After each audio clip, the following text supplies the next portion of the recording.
1947 में तो पैदा नहीं हुआ था, लेकिन हम आज हिस्ट्री की किताबें पढ़ते हैं तो आजादी की लड़ाई में हमारे बुजुर्गों ने बहुत बड़ी कुर्बानी दी।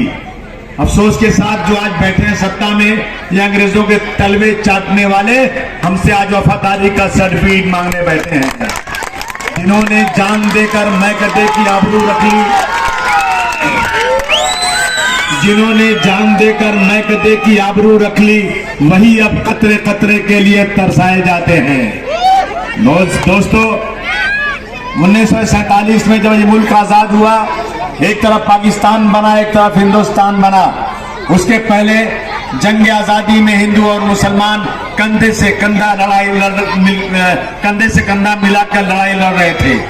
और जिस दिन ये अंग्रेजों की चाल थी कि यहाँ हिंदू और मुसलमानों को कैसे लड़ाया जाए, इन्होंने हमारे कुछ लोगों के बोलने पर हिंदुस्तान और पाकिस्तान के नाम से बंटवारा कर दिया। हमारे लोग जो यहाँ बैठे हैं, बहुत सारे लोग, वो सब के सब पाकिस्तान की तरफ रमा और दवा थे। लेकिन उस वक्त दिल्ली में जामा मस्जिद की सीढ़ियों से मौलाना अबुल कलाम आजाद साहब ने चिल्ला कर कहा था, ऐ मुसलमानों, अगर तुम इस मुल्क को छोड़कर चले जाओगे तो तुम्हारी मस्जिदें वीरान हो जाएंगी, कोई अजान देने वाला या कोई नमाज पढ़ने वाला नहीं बचेगा। तुम्हें कसम है इस मुल्क की, तुम्हें कसम है अल्लाह की, तुम्हें वास्ता है रसूल का, तुम इस मुल्क को छोड़कर मत जाओ, तुम्हें यहाँ पर इंसाफ मिलेगा। तुम्हें कसम है ताजमहल के हुस्न की, तुम्हें कसम है लाल किले की दीवारों की, तुम्हें कसम है जामा मस्जिद के मीनारों की, तुम रुक जाओ यहाँ पर, तुम्हें इमदाद नहीं, तुम्हें यह हक दिया जाएगा। आज हम उसी मुल्क के अंदर कहते हैं कि बदन में सारा लहू ईमान वाला है, मगर जालिम समझता है कि पाकिस्तान वाला है। हम सब इस मुल्क के लिए अपनी जान देने को तैयार हैं, लेकिन आज इस मुल्क में क्या हो रहा है? मौलाना अबुल कलाम की आजाद पर रुकने वाले लोग, ये जितने यहाँ बैठे हैं ना, इसमें से बहुत सारे लोग ऐसे हैं जो 1857 की गदर में उत्तर प्रदेश में जब बहुत ज्यादा जुल्म ज्यादती हो रही थी, लड़ते हुए बहुत शहीद हो गए, और बहुत सारे यूपी से निकल कर आए, मालेगांव में, धुलिया में और भिवंडी में जाकर बैठ गए। सही बात है कि नहीं? बात सही है। इनके पुरखे जो हैं सब यूपी के रहने वाले हैं। ये उस वक्त पाकिस्तान जा सकते थे, लेकिन ये उन्होंने लड़ाई लड़ी यहाँ पर, और आज ये जुल्म ज्यादती का शिकार हो रहे हैं। इसी धुलिया के अंदर मुझे अच्छी तरह याद है, एक फसाद हो गया था, गोली चली थी, और पुलिस ने जो गोली से मारा था लोगों को, जो फिरका परस्तों ने यहाँ चलाया था, मैंने अपनी आंखों से आकर देखा था। यहाँ पर मुख्यमंत्री थे उस वक्त, ये अपने पृथ्वीराज चौहान साहब आए थे यहाँ पर, यहाँ ऐलान करके गए थे। यहाँ याद होगा, कहाँ है अपना अमीन पटेल साहब, कहा था उसने 6-6 लाख रुपया एक लोगों को दिया जाएगा। किसी को मिला 6 लाख रुपया? आज तक किसी को नहीं मिला।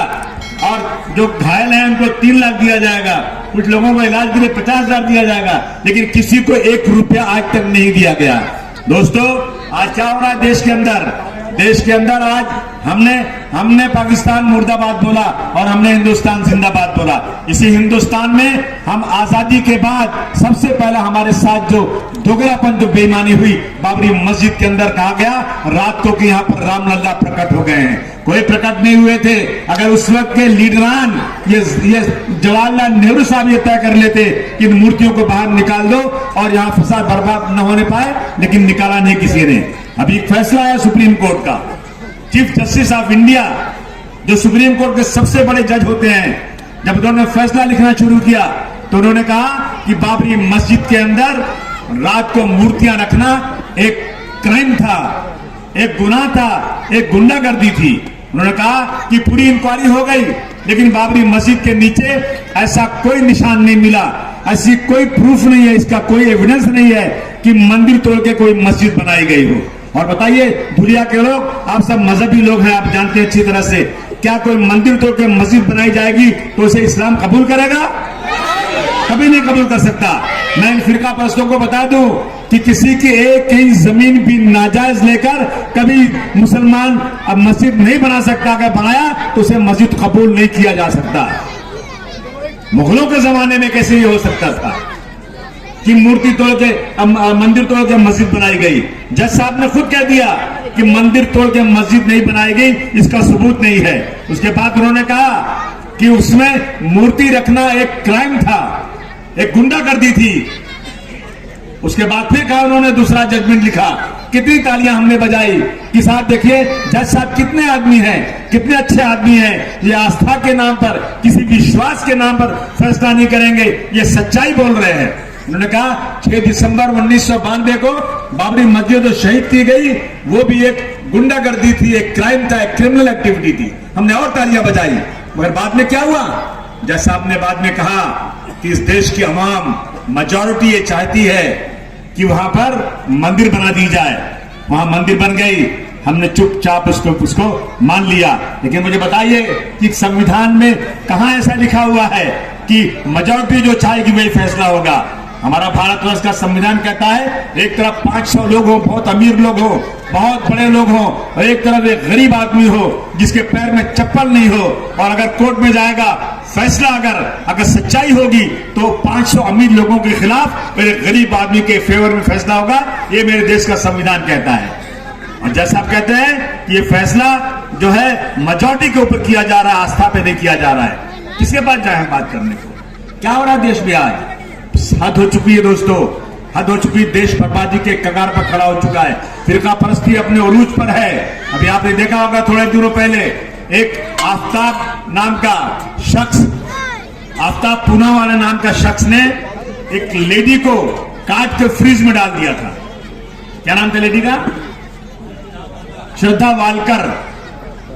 एक नया फैशन चला है आजकल कि कोई भी आदमी बिना शादी के औरत के साथ रह सकता है। ये हरामकारी है कि नहीं भाई? बिना शादी के किसी औरत के साथ रहना और ये कहना कि ये लिविंग रिलेशन है, ये क्या होता है भाई? नई चीज निकल के आई है। 18 साल की उम्र में शादी नहीं कर सकते। शादी करेंगे आप 21 साल की उम्र में, उसके पहले शादी करोगे तो जेल हो जाएगी। लेकिन बालिग 18 साल होने के बाद किसी भी लेडी के साथ बिना शादी के लिविंग रिलेशन में रह सकते हैं। यही पूना वाले ने किया था। और जब कुछ झगड़ा हो गया होगा आपस में तो उसने उसको काट के फ्रीज में डाल दिया। यहां के फिरका परस्तों ने पूरे महाराष्ट्र में नंगा नाच नाचा। सकल हिंदू समाज आक्रोश रैली सुना था कि नहीं आप लोगों ने? बोलिए। सकल हिंदू समाज आक्रोश रैली। किस चीज का आक्रोश? एक मुसलमान ने हिंदू लड़की को काट के फ्रीज में डाल दिया। बड़े बड़े झंडे लेकर के पूरे महाराष्ट्र के गली गली में गुंडागर्दी शुरू हो गई। मस्जिदों के सामने जय सिया राम का नारा, पकड़ के दाढ़ी पकड़ के बोलो जय सिया राम। कितनी गुंडागर्दी हुई। हमने जाकर मुख्यमंत्री से बात किया कि बुलाइए उन लोगों को, बुलाइए मुसलमानों के लीडरों को, हम बैठ के बात करेंगे क्या नाटक चल रहा है, कौन सा गुनाह हुआ है। जब इंक्वायरी हुई ना तो पूना वाला, आफ्ताब पूना वाला मुसलमान नहीं था, वो पारसी था। और आपने मुसलमानों को बर्बाद कर दिया इसके नाम पर। उसके बाद मेरे पास बीसीओ केस ऐसा है, बीसीओ केस ऐसा है जिसमें गैर मुस्लिम ने मुस्लिम को मारा, गैर मुस्लिम ने गैर मुस्लिम को मारा, लेकिन आज तक टेलीविजन पर या अखबार में नहीं आया। आपको किसी को नहीं मालूम होगा। मुसलमानों के नाम को लेकर ये लोग रोजाना देश के अंदर कुछ न कुछ गड़बड़ करना चाहते हैं। अभी देखा आपने एक स्कूल की टीचर, बच्चा स्कूल में पढ़ रहा है, स्कूल की टीचर ने बच्चे को खड़ा किया और गैर मुस्लिम बच्चों को बुलाया, बोले इसको मारो। उसको आके झापड़ मार रहे हैं। क्यों मार रहे हो भाई? ये मुसलमान है, इसको मारो। देखा कि नहीं देखा आप लोगों ने? ये हो रहा है देश में आज। हम ही को कातिल कहे कि दुनिया हमारा ही कत्लेआम होगा। हम ही को कातिल कहे कि दुनिया हमारा ही कत्लेआम होगा। हम ही कुएं खोदते फिरेंगे और पानी हम ही पे हराम होगा। हम ही कुएं खोदते फिरेंगे, पानी हम ही पे हराम होगा। अगर यही ज़हनियत रही तो, मुझे ये डर है, अगर यही ज़हनियत रही तो इस सदी में न कोई अब्दुल हमीद होगा न कोई अब्दुल कलाम होगा। फिर उसके बाद एक पुलिस वाला, पुलिस के लोग हमारी सिक्योरिटी के लिए होते हैं, रेलवे में हमारी सिक्योरिटी के लिए जाते हैं। एक पुलिस वाला ने बंदूक उठाया, डिब्बा खोला। हैदराबाद का दो लोग बैठे थे। जो हैदराबाद के सेठ जी थे ना, उनको दाढ़ी नहीं थी, और उनके साथ उनका काम करने वाला था ना, उसको दाढ़ी थी। जब अंदर घुसे ना तो सेठ जी को धक्के मार के साइड कर दिया। समझा कि ये शायद मुस्लिम नहीं है, इनकी निशान को शक्ल देख के मुसलमान नजर नहीं आते। ये आगे बढ़ के उस दाढ़ी वाले को बाहर निकाला, बाहर निकाल के सीधा गोली मार दिया उसको, 3 लोगों को गोली मार दिया। और क्या बोलता है, इस देश में रहना है तो मोदी और योगी को वोट देना पड़ेगा, मोदी और योगी कहना पड़ेगा, इसीलिए आजादी मिली थी। ये होगा। अभी कितनी चीजें बताऊं मैं आपको। अभी जो यहां पर सतारा के अंदर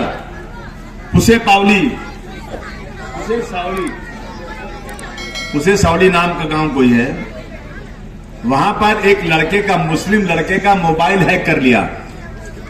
मोबाइल हैक करके एक नॉन मुस्लिम लड़के ने उसमें शिवाजी महाराज के खिलाफ कुछ ऐसी चीजें डाल दिया और कि उनको अपमानित करने वाली चीजें।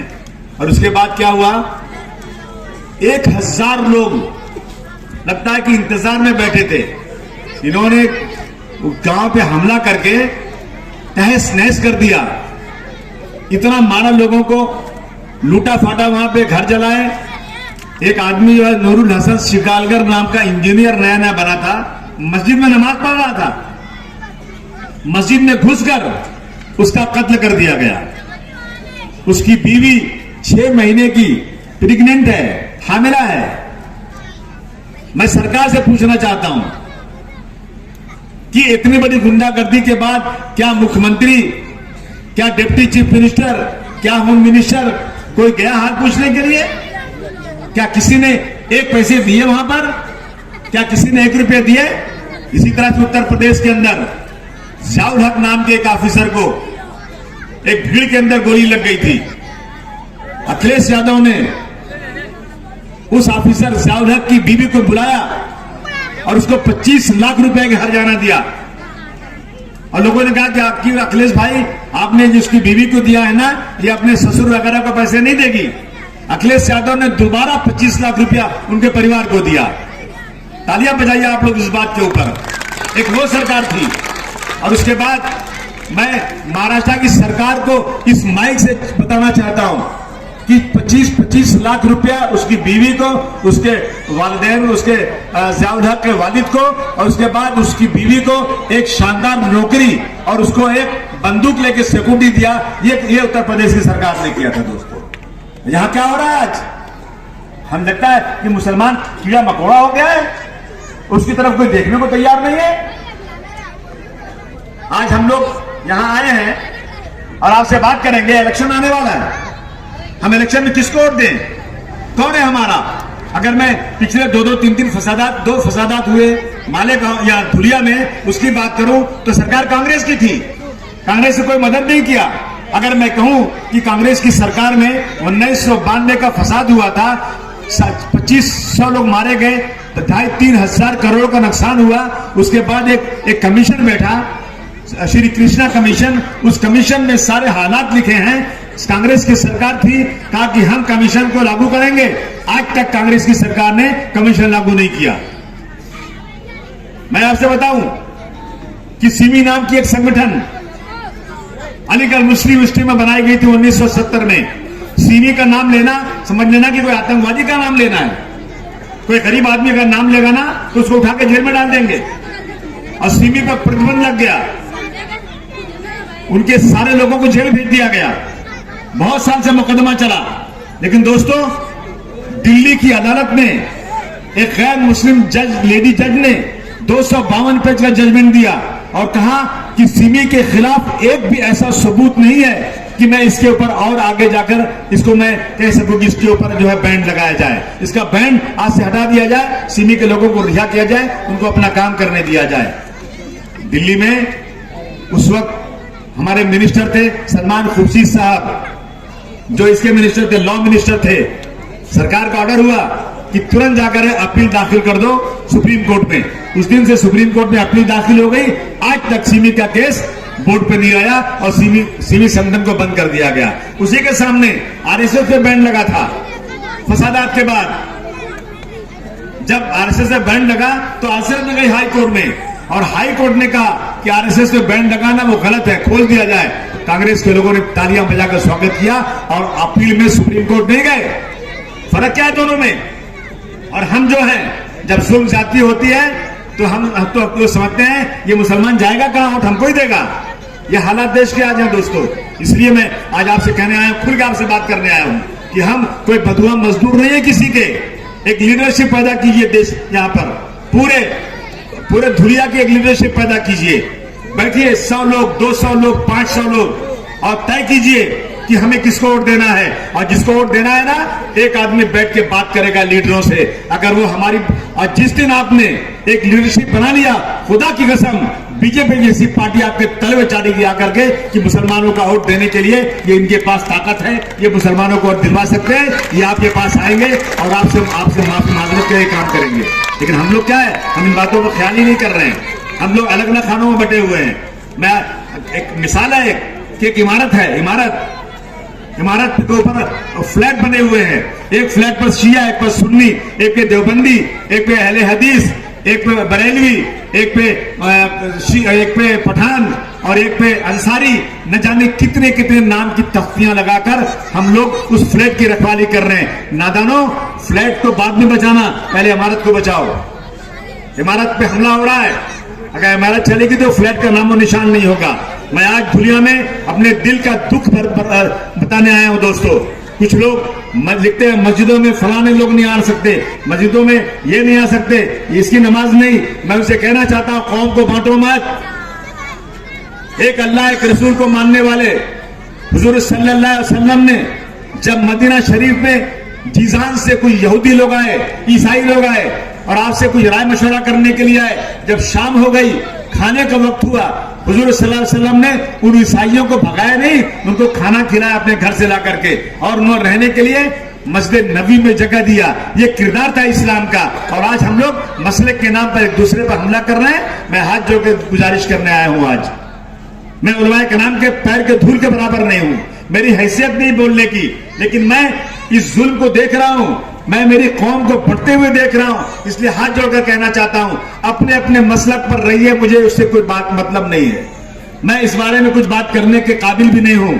अपने मसलक पर रहिए, अपने मसलक की प्रचार जितने जोर से करते हैं कीजिए, हमें उसमें कोई मुदाखलत करने की जरूरत नहीं है। लेकिन खुदा के वास्ते किसी एक मसलक के बारे में माइक लगाकर उसको गाली मत दीजिए, उसको बुरा मत बोलिए। इससे क्या होता है, कौम बढ़ जाती है और ये फिरका परस्त कौम को बांट करके इसका फायदा लेने की कोशिश करते हैं। दोस्तों, ये आपसे मैं कहना चाहता हूं। आज क्या हो रहा है देश के अंदर, आज मुल्क की हालत बहुत ही खराब है। हमारे नामों को, जो नाम यहां पर हैं मुस्लिम नाम, उन शहरों के नामों को बदला जा रहा है। मैं बताना चाहता हूं कि मुगलों की सरकार कितने सौ साल तक थी यहां पर। मुगलों की सरकार थी कि नहीं थी हिंदुस्तान में? मुसलमानों की सरकार थी ना, बहुत साल तक थी। 52 साल तक औरंगजेब रहमतुल्लाह अलैह घोड़े पर थे, घोड़े पर। और उनके जमाने में हिंदुस्तान की सरहद इस तरफ बर्मा तक, उस तरफ अफगानिस्तान तक, और भारतवर्ष में हर औरत के पास सोना था। हिंदुस्तान का जीडीपी पूरी दुनिया से ऊपर था। हिंदुस्तान का एक्सपोर्ट सारी दुनिया से ज्यादा था। हिंदुस्तान बहुत दौलतमंद था। आज क्या है हिंदुस्तान के पास? आज लूट के ले गए अंग्रेज। आप अंग्रेजों के खिलाफ बात नहीं करते हो, आप बात मुसलमानों के खिलाफ और मुगलों के खिलाफ बात करते हो। अगर किसी ने हजरत टीपू सुल्तान का स्टेटस लगा दिया, अगर किसी ने औरंगजेब रहमतुल्लाह की बात कर दी, तो कहते हैं ये औरंगजेब की औलाद कहां से पैदा हो गए। ये हो रहा है देश में। मैं बताऊं दोस्तों, जब मुगलों का राज था तो हिंदुस्तान में वो जब चाहते किसी का नाम बदल सकते थे। इतने 100 साल तक राज किया उन्होंने। अभी तो आपको 70-75 साल हुआ हिंदुस्तान को आजाद होकर के, और जो बैठे गद्दी पर ना, इनको 10 साल भी नहीं हुआ है। छोटी हांडी में उबाल आ गया, बर्दाश्त नहीं कर पा रहे हैं, उबाल आ गया छोटी हांडी के अंदर। आप बताइए कि उस वक्त रामपुर का नाम कब रखा गया था?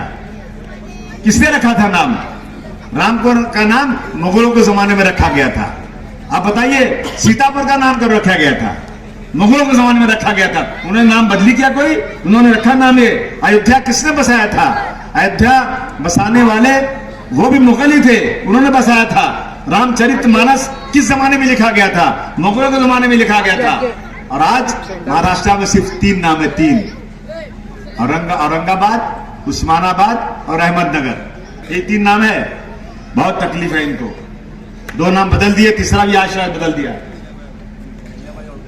अलिया भाई होलकर का नाम।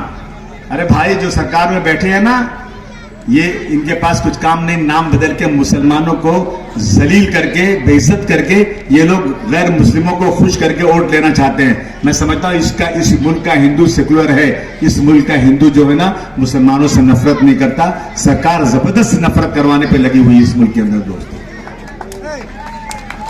मैं हमेशा कहता हूं कि पुराने शहरों के नाम बदलने से क्या होगा। सरकार से कह रहा हूं कि पुराने शहरों के नाम बदलने से क्या होगा। नया कोई शहर बसाओ तो कोई बात बने, नया शहर कोई बसाने को तैयार नहीं है और पुराने शहरों का नाम बदल करके ये जो है आज इस तरह की चीजें करना चाहते हैं। मेरे दोस्तों, आज हालत देश की इतनी खराब होती जा रही है कि मैं आपको बता नहीं सकता हूं। अब ये मुझे याद है त्रिपुरा में जब कुछ मस्जिद जलाई गई थी, याद है कि नहीं आप लोगों को? जलाई गई मस्जिद तो मालेगांव के कितने लोग पकड़े गए थे? 60 लोग। ये 60 लोग गुंडे नहीं थे, ये लूटने नहीं जा रहे थे, ये मर्डर करने नहीं जा रहे थे, ये अपनी जो है मजहबी जो बेइज्जती अपमान हुजूर सल्लल्लाहु अलैहि वसल्लम के खिलाफ जो इस तरह के जुमले बोले गए, जो इनकी मस्जिदें जलाई गई, जिनके कुरान शरीफ जलाए गए, उसके गुस्से में, जज्बात में सड़क पर आकर के अपना विरोध जता रहे थे। गुंडे नहीं थे। क्या किया इन्होंने? इन सबको 307 में डाल दिया था। कितने साल अंदर रहे लोग? अभी रहे अंदर 3 महीना ये भी अंदर थे। ये वेल टू डू अमीर आदमी है ये, लेकिन 3 महीना अंदर रह गया है। क्या कि आपके शरीयत पे हमला हो रहा है और उसके बाद हम गुस्सा भी नहीं कर सकते। मैं सरकार से पूछूं कि पूना में जब छत्रपति शिवाजी महाराज की मां के खिलाफ एक लाइब्रेरी में नावल जेम्स लेन का लिखा हुआ आया था, तो आप लोगों ने पूरा का नावल पूरी जला दिया, पूरी लाइब्रेरी जला दिया था। और आर पाटिल साहब ने क्या कहा था कि हम जेम्स लेन को अमेरिका से लाएंगे और जेल में बंद करके मुकदमा चलाएंगे। वाह भाई वाह, आपकी आस्था आपके साथ है, मेरी आस्था मेरे साथ नहीं है। मैं सरकार से कहना चाहता हूं, इस तरह के जितने वाकयात होते हैं, चाहे मराठा समाज का आंदोलन हो जो उसके अंदर भी कुछ गाड़ियां तोड़ी गई हो, कुछ हुआ हो, चाहे त्रिपुरा का आंदोलन रहा हो, ये सब कोई क्रिमिनल नहीं थे। इन सब के मुकदमे को वापस लेना चाहिए। इन सब के मुकदमे को वापस ले। पुलिस को आप जबरदस्ती ऐसे कामों में मत लगाइए जो बेकार का है। इनको जबरदस्ती किसी क्रिमिनल मत बनाइए। ये मेरी गुजारिश है सरकार से कि जल्द से जल्द आप इन लोगों से 307 का मुकदमा उठाकर इनके साथ जो है इंसाफ करने की कोशिश कीजिए। दोस्तों, आज हमारी हालत ये हो गई है कि हमारी कोई बात सुनने को तैयार नहीं है। हम बैंड बाजाएं, हमारे लोग जो है ना उम्मीदवार को लेके खूब बैंड बाजा में जाते हैं। जैसे नहीं दूल्हे को लेकर के आदमी चलता है, बारात लाए, स्टेज पे बिठाए और नीचे बैठ गए, कोई पूछने वाला नहीं। हम बैंड बाजा नहीं है। हम इस मुल्क में सत्ता के भागीदार बनेंगे जब हमें इंसाफ मिलेगा इस मुल्क के अंदर। आज सरकार जो है ना इस मुल्क को तबाह और बर्बाद कर देना चाहती है।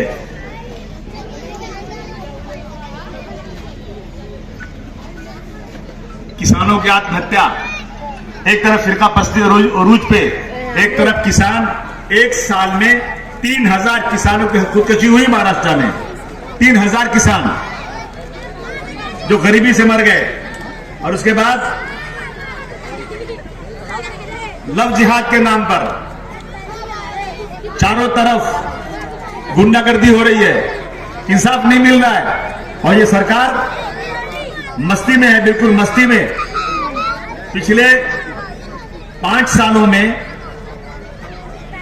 5 सालों में पिछले 14 लाख करोड़ रुपया इन्होंने माफ कर दिया कारपोरेट का।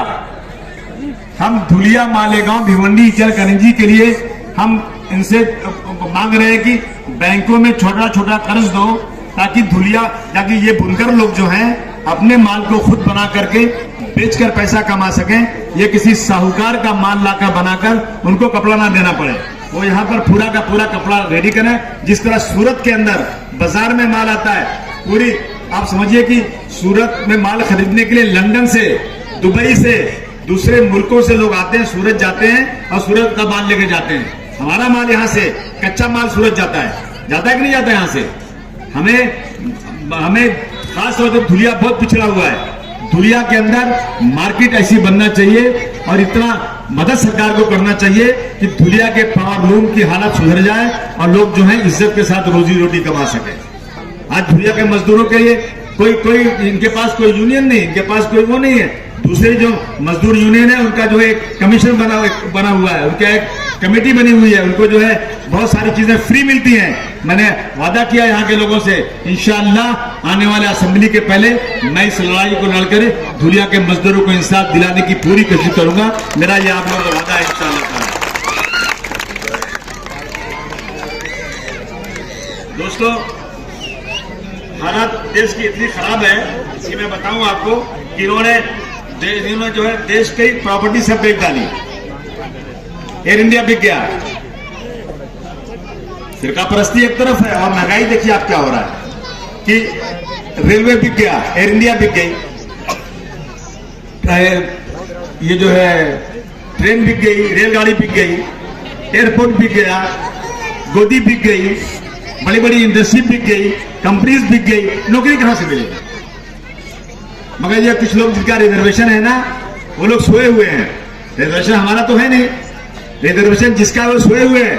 मैं दलित भाइयों को, SC ST को आगाह करना चाहता हूं, ये मत समझो कि हमारा ही नुकसान हो रहा है। रेलवे में मुसलमान सिर्फ 2% नौकरी करता है, 98% हमारे यहाँ मुल्क के दूसरे हमारे बरादर काम करते हैं। एयर इंडिया में सिर्फ 1% मुसलमान काम करता था, नौकरी पूरी खत्म हो गई। किसका रिजर्वेशन गया? रिजर्वेशन पूरा का पूरा हमारे उन भाइयों का गया जिनको रिजर्वेशन गवर्नमेंट ने दिया हुआ था। वो चुपचाप बैठे हुए हैं, उनका रिजर्वेशन बिल्कुल खत्म होता जा रहा है। अब इस मुल्क में रिजर्वेशन जो है ना, ये सरकार डायरेक्ट खत्म करने की इसकी हिम्मत नहीं है, तो इनडायरेक्ट वे में सारी कंपनियां बेच करके जो नौकरियां उसमें सरकारी वो सब खत्म होती जा रही हैं और लोग चुपचाप बैठे हुए हैं।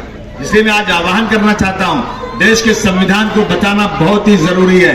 ये लोग देश के संविधान के टुकड़े कर देना चाहते हैं, देश को बर्बाद कर देना चाहते हैं। आज देश के ऊपर कर्ज जो है 67 सालों में, सुनिए, पिछले 67 सालों में मुल्क पे कर्ज था 55 लाख करोड़। कैलकुलेटर में लिखोगे आएगा नहीं, गिनती में लिखना चाहते हो लिख नहीं पाओगे। कितना? 55 लाख करोड़ 67 सालों में, और अभी 9 साल और मिला दो और 67 साल मिला दो तो 205 लाख करोड़, यानी जितना 67 सालों में हुआ था उससे 4 गुना जो है ना 9 सालों में देश पे कर्ज हो गया। इसका ब्याज भरना पड़ता है। आपने बीच में देखा था कि नहीं देखा था? ये श्रीलंका के हालात टीवी पे देखा था कि नहीं देखा था? क्या देखा था कि लोग घुस करके ना प्रेसिडेंट के घर में उनके बेडरूम तक घुस के सब कब्जा कर लिए, सब नंगा करके मार रहे थे मंत्रियों को। कुछ मिल न खाने के लिए महंगाई इतनी हो गई थी कि बर्बाद हो गया था पूरा। अल्लाह न करे इसी तरह से कर्ज में डूबेंगे हम लोग ना, तो हमारे यहां भी ये हालत हो सकती है कल। ये हालत है देश की आज। एक तरफ देश कर्ज में डूबता जा रहा है, आप कर्ज ले रहे हैं, दूसरी तरफ हमारे मुल्क के बड़े बड़े लोग मुल्क को छोड़कर दूसरे मुल्क में जा रहे हैं। इसके पहले आपने कभी नहीं सुना होगा कि मुल्क के बड़े व्यापारी अपना इंडियन पासपोर्ट जमा करके दूसरे मुल्कों के शहरियत के लिए करोड़ों करोड़ रुपया उस मुल्क में जाकर दे और वहां के शहरियत ने, ये कभी नहीं सुना होगा आप लोगों ने। लेकिन आज ये हो रहा है इस देश के अंदर।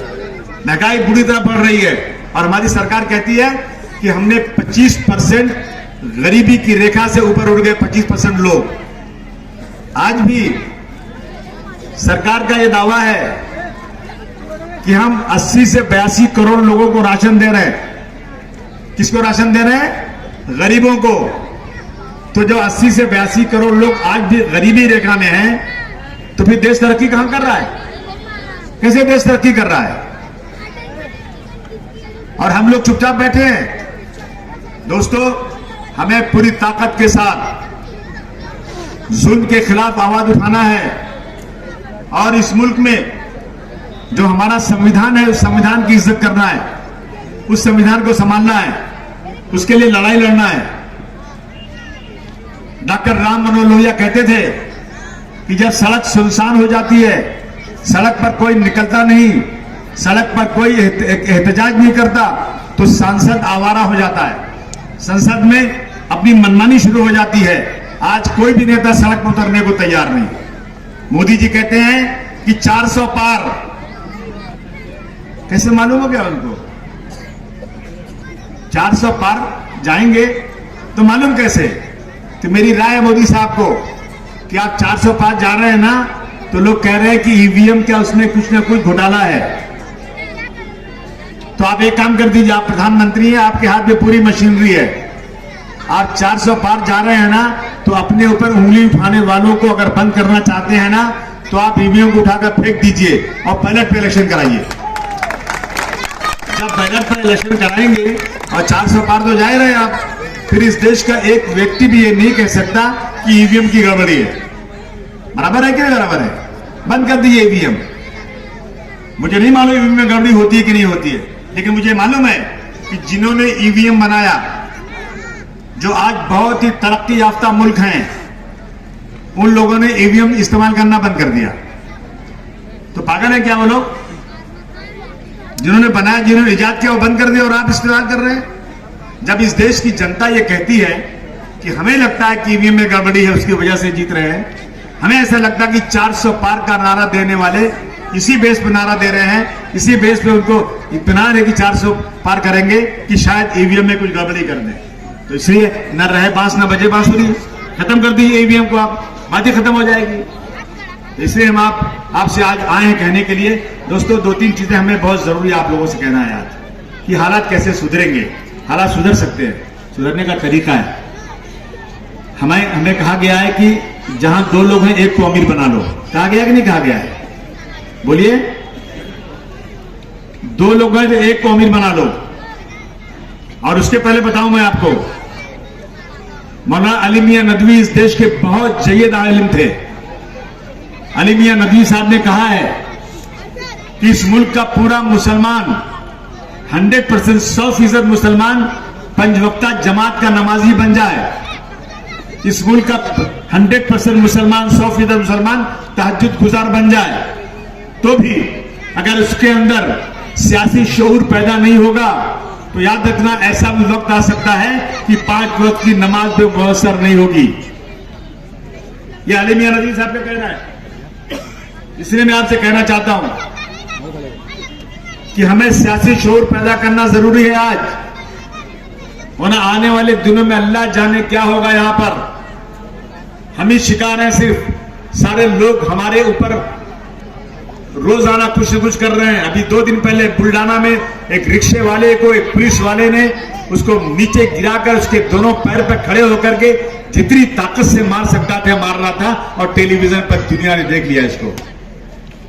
उसके दोनों हाथों को पकड़कर पट्टे से पूरी ताकत से मार रहा था। क्या गलती थी उसकी? क्या किसी की बहन बेटी लेकर भाग गया था? क्या किया था उसने? अगर बहन बेटी भी लेकर भाग गया होता ना, तो उसके लिए भी क्लॉज है, उसको पकड़ो और उसको जो है ना बंद करो, जेल में सजा दिलाओ। लेकिन पुलिस को हक किसने दिया है? इसने मार कैसे सकती किसी शख्स को? देश में कानून है कि नहीं है?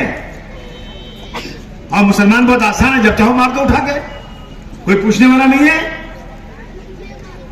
माफ करना, मेरी सिकुड़नी में पुलिस वाले हैं, अच्छे पुलिस वाले भी हैं, खराब पुलिस वाले हैं। एक दिन एक पुलिस वाले ने बोला, आप मुझसे गुस्सा क्यों करते हैं? मैंने कहा, सुनो, मैं एक फूल था, मुझको कांटा बना के रख दिया। मैं एक फूल था, मुझको तुमने कांटा बना के रख दिया, और अब कांटे से कहते हो कि चुभना छोड़ दे। दोस्तों, हम भी इस मुल्क में इज्जत की जिंदगी गुजारना चाहते हैं। हम भी इस मुल्क के रहने वाले हैं। हमारा भी इस मुल्क में बहुत बड़ा कंट्रीब्यूशन है। हमने भी आजादी के लड़ाई में कंट्रीब्यूशन किया है, आज भी हम कर रहे हैं। लेकिन आज जो है ना, हमारे साथ जुल्म ज्यादती हो रही है। इसलिए मैं आपसे कहना चाहता हूं, आज जिस कौम में सुबह से शाम तक 5 बार आजान होती है कि आओ कंधे से कंधा मिलाकर खड़े हो जाओ, एक साथ रहो। सुबह फजर की नमाज में आओगे, अगर कोई शख्स नहीं आया ना, तो पूछो क्या बात है, बीमार है क्या हालत है? इसीलिए सुबह बुलाया जाता है और साथ में रहने के लिए कहा जाता है।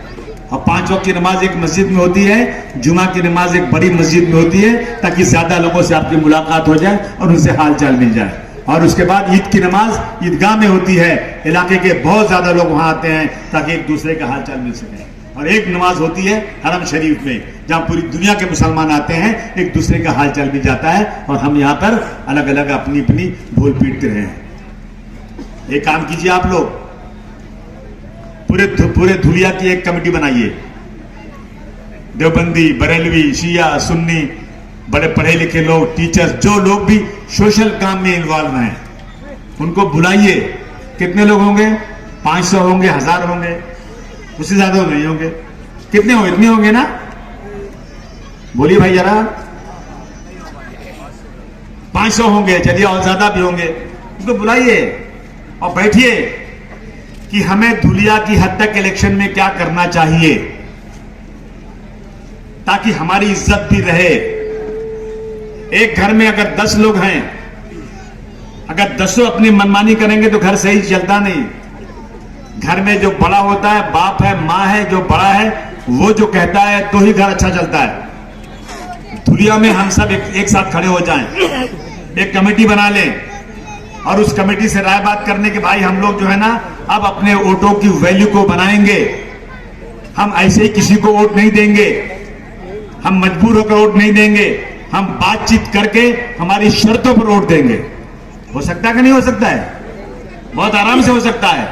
अगर सब इकट्ठा हो जाए, उसके बाद 50 लोग, 25 लोग, 100 लोग एक कमेटी बना ले। पहले सबसे बात करें, फिर कमेटी बनाएं और उसमें से 10-15 लोगों को चुन लें कि भाई हम जो सर्वे करेंगे, जो हमको लगेगा कि अच्छा उम्मीदवार है, इसको वोट देना चाहिए, किसी पार्टी का भी हो, उसको बुलाएंगे और हम छाती ठोक कर कहेंगे हम लोग धुलिया के पूरे वोटों के मालिक हैं।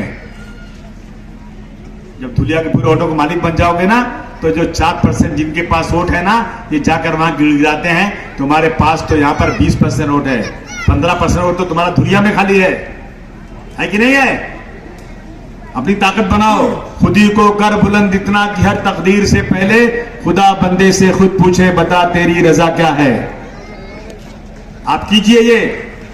मैं फिरका परस्तों को वोट नहीं देना है, वोट उनको देना है जो लोग इस देश के संविधान को मानते हैं, जो लोग गंगा जमुनी तहजीब में को मानते हैं, जो लोग इस देश को बिल्कुल बहुत ही शांति के साथ चलाना चाहते हैं। मंदिर में घंटी बजे, मस्जिद में अजान हो और देश में भाईचारगी का पैगाम फैलाने वाले लोगों, उन्हीं को वोट देना चाहिए और किसी को डर के वोट नहीं देना चाहिए।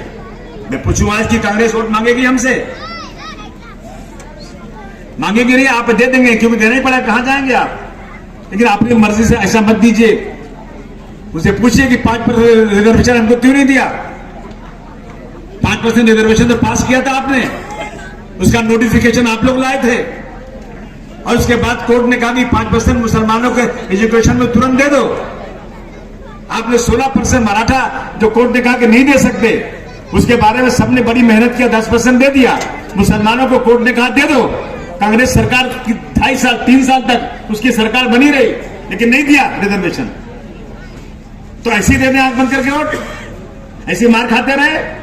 नहीं, हम लोग वोट देंगे तो हम बार्गेनिंग करेंगे।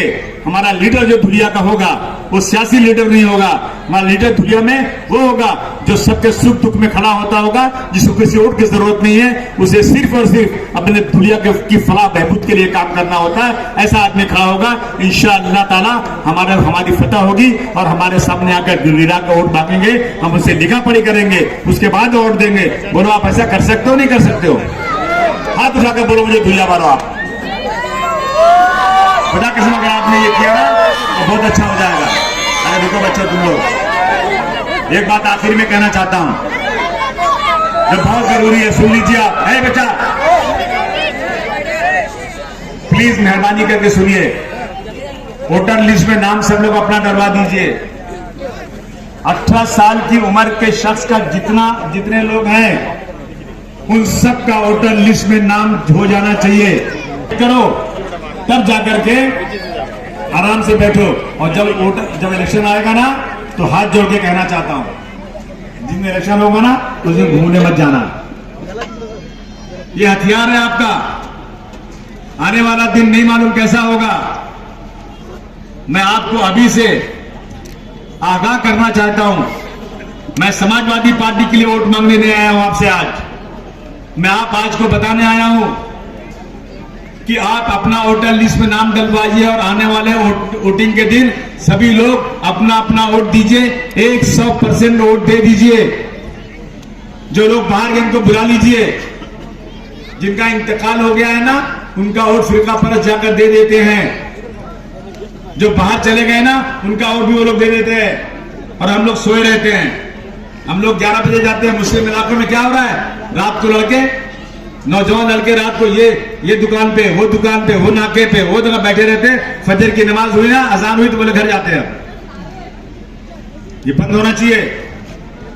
और इलेक्शन के दिन एक एक वोट, हमारी माएं और बहनें बुर्का पहन के जाएंगी, उनका बुर्का उतरवाया जाएगा, उनका चेहरा देख के शनाख्त होगी तो नाराज हो जाएंगी वो। लेकिन मैं हाथ जोड़ के कहना चाहता हूं माओ बहने से, जो भी तकलीफ होती है, जो कुछ भी होता है, सब बर्दाश्त कीजिए। 4 घंटे लाइन में खड़े रहना, खड़े भी रहिए, लेकिन अपना वोट बिना दिए वापस मत आइएगा। मैं हाथ जोड़कर आपसे निवेदन और गुजारिश करना चाहता हूं दोस्तों, प्लीज मेहरबानी करके 100% लोग बहुत बदनाम हो चुके हैं। एक तो हमारी तादाद कम, उसके बाद हमारा वोट का परसेंटेज कम। हम कहां जाएंगे? वोट बंटने मत दीजिए। उत्तर प्रदेश में समाजवादी पार्टी 2022 में इलेक्शन लड़ी थी। आपको पता है 3 करोड़ वोट मिला था, 3 करोड़। सिर्फ 3.5 लाख वोटों से समाजवादी पार्टी हार गई।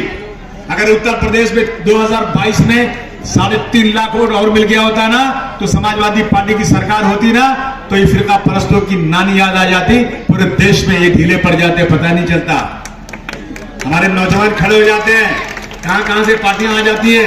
कोई 200, कोई 2000, कोई 3000 वोट लेता है और हम 3 लाख वोट लेकर के हम 200, 300, 500, 1000 वोट से हार जाते हैं। ये हालत हमारी होती है। ये लोग जो वोट कटुआ लोग है ना, ये खुदा की कसम बीजेपी और फिरका परस्तों के पास जाकर इनसे पैसे लेकर आते हैं और खड़े होते हैं। इसलिए खड़े होते हैं कि हम जो वोट फिरका परस्तों को नहीं मिलने वाला है ना, वो हम थोड़ा सा ले लेंगे और उसी वोट से आप चुनकर आ जाओगे। इस बात का ख्याल करना बहुत जरूरी है। आखिर में एक बात कहना चाहता हूं, आजकल मुसलमानों को हिंदुओं के बीच में बदनाम करने की बहुत बड़ी साजिश चल रही है। मुसलमानों के बारे में ऐसी बातें नौजवान बच्चों को सिखाई जा रही हैं कि वो हिंदू समझता है कि मुसलमान हमारे दुश्मन हैं। मैं एक बात पूछता हूं दुनिया वालों, हुजूर सल्लल्लाहु अलैहि वसल्लम को मानते हो कि नहीं?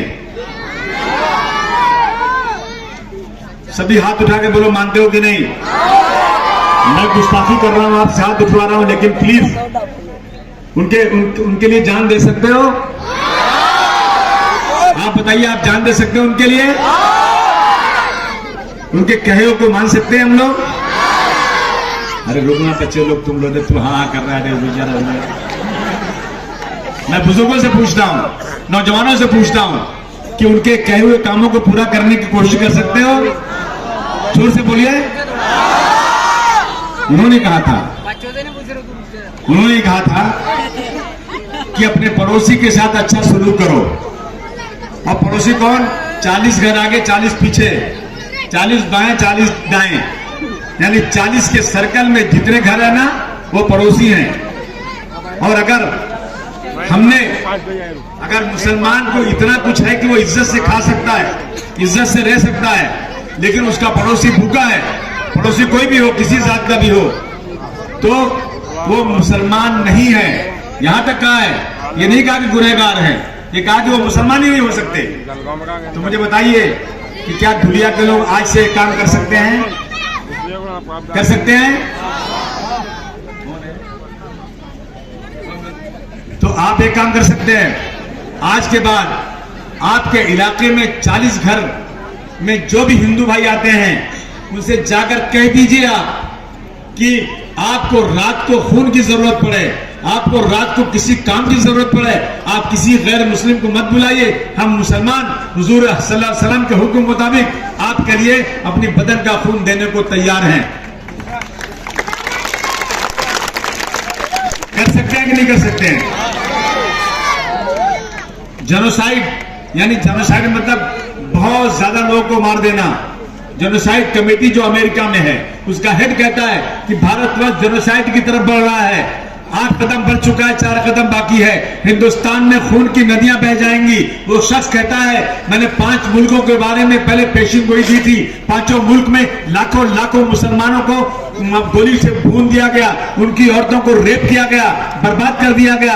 वो कहता है कि मुल्क में हिंदुस्तान में भी इस तरह की चीज आने वाली है। तो पूछते हैं इसका हल क्या है? बोले इसका हल सरकार, और दूसरा हल यह है कि कुछ भी होता है कोर्ट पे दरवाजा खटखटाओ, और दूसरे हम अपने हिंदू भाइयों के साथ अच्छे ताल्लुकात बनाएं और अपने बारे में अच्छी बातें करें, तो फिर ये चीजें खत्म हो सकती है देश के अंदर से।